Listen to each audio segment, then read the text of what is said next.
Has been in my life since I was a little kid, as I guess it has been with basically everyone.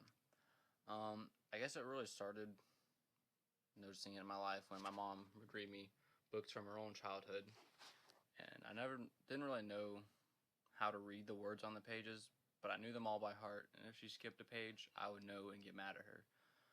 Um, as I grew older, I began picking up more complex pieces of work, such as this, and I actually learned how to read myself, and I felt very accomplished, even though there's just these little words that I could read them, and that made me very happy.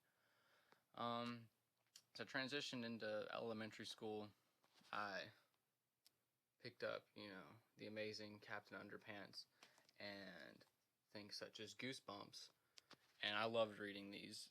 Even though they had zero literary merit, they were my favorite things to read, and I could read them all day.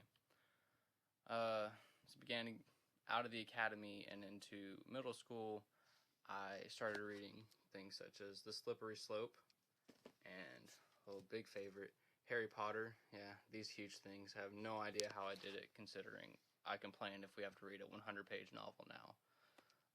But I read them, and I loved them. Again, no literary merit, but I read them, so I was doing something at least.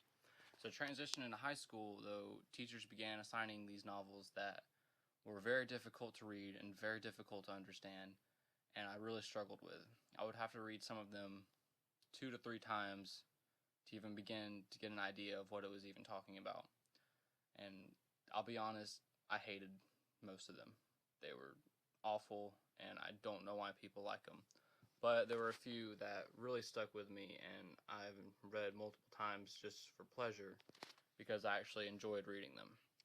And I thought they gave good lessons, and I liked the overall message that the author was trying to get across.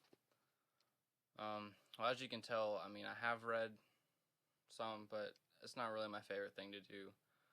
I know as I'm getting out of high school, I'm not going to be assigned that many novels and things to read, but hopefully I'll still keep reading because as you kind of have to read in order to not really be intelligent, but it helps you sound smarter, I guess, because from the more you read, the more familiar you are with words and how to phrase what you want to say.